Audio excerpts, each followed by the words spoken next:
Function ಶರಣ ಪಾಟೀಲ್ ಮತ್ತು ಸಿದ್ದರಾಮಯ್ಯ ಸುಮಾರು ಅವರು ಇಲ್ಲಿ 371 ಜೆ ನೆನಪಿಗಾಗಿ ಅವರು 371 ಬೆಡ್ ಹಾಸ್ಪಿಟಲ್ ಇಲ್ಲಿ ಮಾಡಿದ್ದಾರೆ. 371 ಕಲಂ ಅದೇ ಆಧಾರದ ಮೇಲೆ ಅದರ ನೆನಪಿಗೋಸ್ಕರ ಇಲ್ಲಿ ದೊಡ್ಡ ಹಾಸ್ಪಿಟಲ್ ಮಾಡಿದ್ದಾರೆ.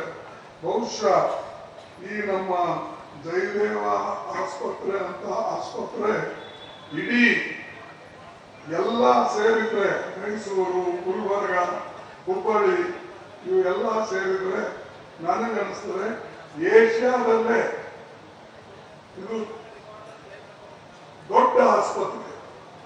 ಯಾಕಂದ್ರೆ ಇದು ನಮ್ಮ ಎಲ್ಲ ಕಡೆ ಆಸ್ಪತ್ರೆ ಇವೆ, ಆದ್ರೆ ವಿಶೇಷವಾಗಿ ನಮ್ಮ ಹಾರ್ಟ್ ಸ್ಪೆಷಲಿಸ್ಟ್ ಹಾರ್ಟ್ ಹಾಸ್ಪಿಟಲ್ ಇದು ಏಷ್ಯಾದಲ್ಲೇ ಜಯದೇವ ಹಾಸ್ಪಿಟಲ್ ನೇತೃತ್ವದಲ್ಲಿ ಎಲ್ಲಕ್ಕಿಂತ ದೊಡ್ಡದು.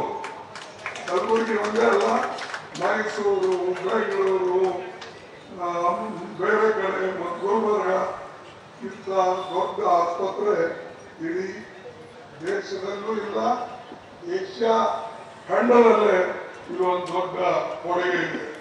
ಅದಕ್ಕಾಗಿ ಇದನ್ನ ನಾವೆಲ್ಲರೂ ಕೂಡಿ ಬೆಳೆಸಿ ಇದಕ್ಕೆ ಎಲ್ಲಕ್ಕಿಂತ ಅಂದ್ರೆ ಮೇಂಟೆನೆನ್ಸ್ ಇಂಪಾರ್ಟೆಂಟ್.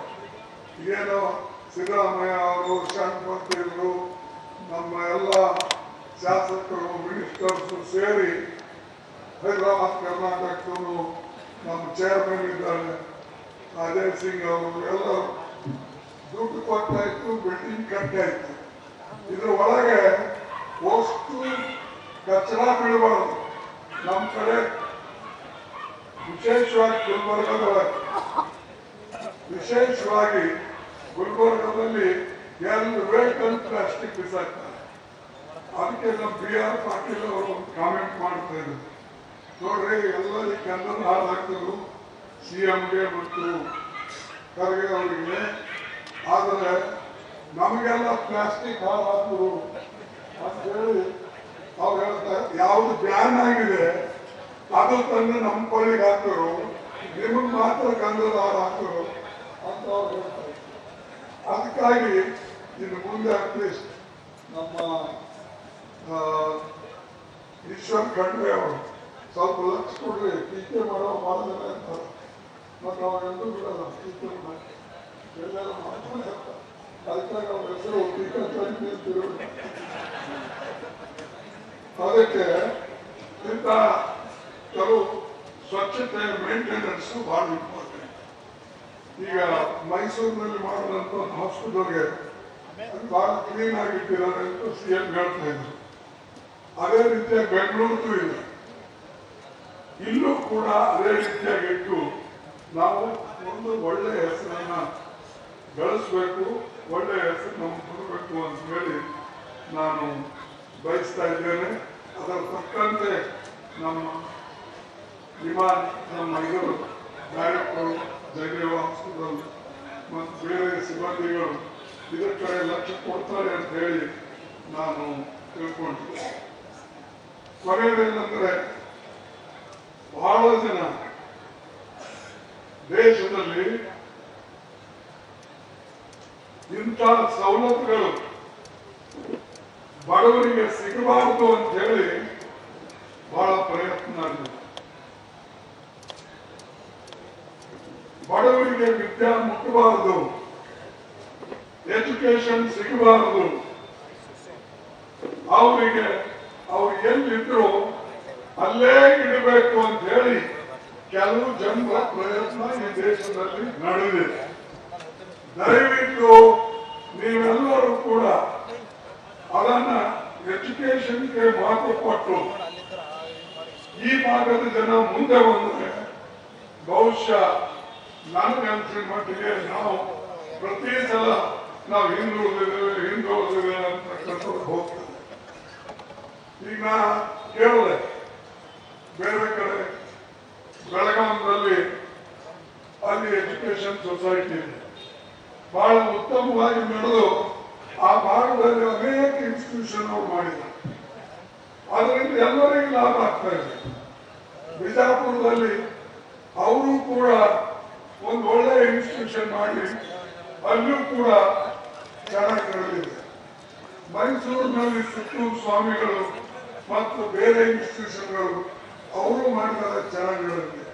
ಅದಕ್ಕಾಗಿ ನಾನು ಇಲ್ಲಿ ನಮ್ಮ ಪ್ರಥಮ ಇಂಜಿನಿಯರಿಂಗ್ ಕಾಲೇಜ್, ಮೆಡಿಕಲ್ ಕಾಲೇಜ್ ಇವೆಲ್ಲ ತೆಗೆದಂಥವರು ಮಹಾದೇವಪ್ಪ ರಾಮಪುರೆ.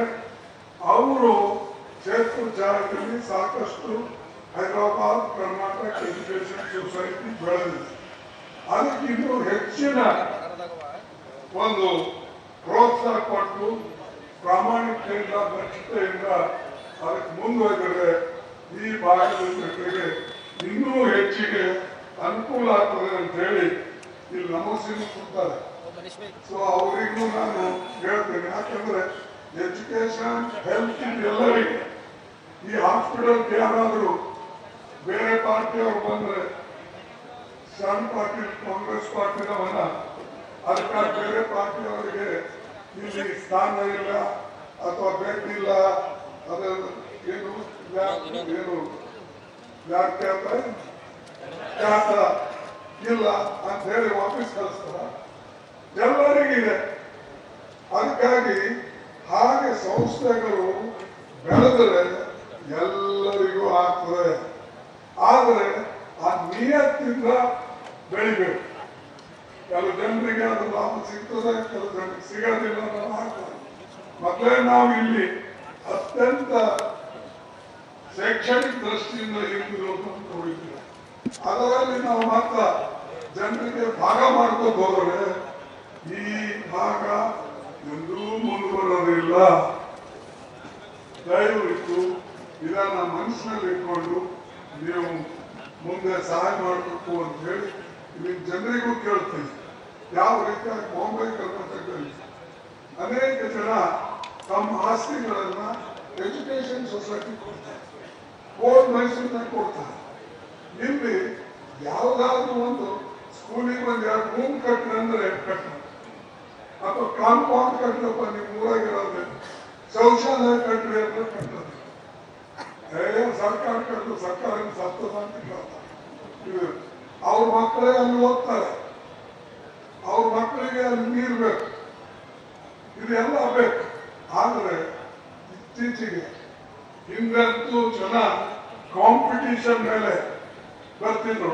ನಮ್ಮ ಊರಾಗ ಒಂದು ಶಾಲೆ ಮಾಡ್ರಿ, ನಾವು 1 ಎಕರೆ ಜಮೀನು ಕೊಡ್ತೀನಿ, ಬಿಲ್ಡಿಂಗ್ ಕಟ್ ಮಾಡಿ. ಹಾಸ್ಪಿಟಲ್ ನಮ್ಮ ಊರಾಗ ಒಂದು ಹಾಸ್ಪಿಟಲ್ ಮಾಡ್ರಿ, ನಾನು 4 ಎಕರೆ ಜಮೀನು ಕೊಡ್ತೀನಿ ಅಂತ. ಈಗ ಆ 4 ಎಕರೆ 1 ಎಕರೆ ಜಮೀನು ಕೊಟ್ಟಿದ್ದು ವಾಪಸ್ ಕೇಳ್ತಾ ಇದ್ದಾರೆ. ಕೆಲವು ಕಡೆ ಅವರು ಈ ಲ್ಯಾಂಡ್ ಅಕ್ವಿಸಿಷನ್ ಕೇಸ್ಗಳು ಹಾಕಿ ಅವೆಲ್ಲ ನಮ್ಗೆ ಎಷ್ಟು ದುಡ್ಡು ಕೊಡ್ರಿ ಅಷ್ಟು ದುಡ್ಡು ಕೊಡ್ರಿ. ಹೀಗಾದ್ರೆ ಯಾವ ಭಾಗನೂ ಕೂಡ ಮುಂದೆ ಬರಕ್ ಸಾಧ್ಯ ಇಲ್ಲ. ದಯವಿಟ್ಟು ಇಂಥ ಸ್ವಲ್ಪ ಗುಣಗಳನ್ನ ನಮ್ಮಲ್ಲಿ ಬರಲಿ. ಈ ಭಾಗದಲ್ಲಿ ನೀವು ಎಲ್ಲರೂ ಇದಕ್ಕೆ ಸಹಾಯ ಮಾಡಬೇಕು ಅಂತ ಹೇಳಿ ಹೇಳ್ಕೊಂಡು ನಾನು ಹೆಚ್ಚು ಮಾತು ಬಳಸಕ್ ಹೋಗಲಿಲ್ಲ. ಬಾಕಿದನ್ನ ನಮ್ಮ ಸಿದ್ದರಾಮಯ್ಯನವರು ಕೆಲವು ಮಾತಾಡ್ತಾರೆ, ದೀರ್ಘವಾಗಿ ಮಾತಾಡಲಿ ಅಂತ ಹೇಳಿ ನಾನು ಇಲ್ಲಿಗೆ ನನ್ನ ಮಾತುಗಳನ್ನು ಒಟ್ಟುಗೊಳಿಸಿ ನಿಮ್ಮೆಲ್ಲರಿಗೆ ಒಳ್ಳೆಯದಾಗಲಿ, ಹಾಸ್ಪಿಟಲ್ ಚೆನ್ನಾಗಿ ನಡೀಲಿ, ಎಲ್ಲರನ್ನು ಸೇರಿ ಬೆಳೆಸಿ ಅಂತ ಹೇಳಿ ಕೇಳ್ಕೊಂಡು ನನ್ನ ಮಾತು ಮುಗಿಸ್ತೇನೆ. ಜೈ ಹಿಂದ್, ಜೈ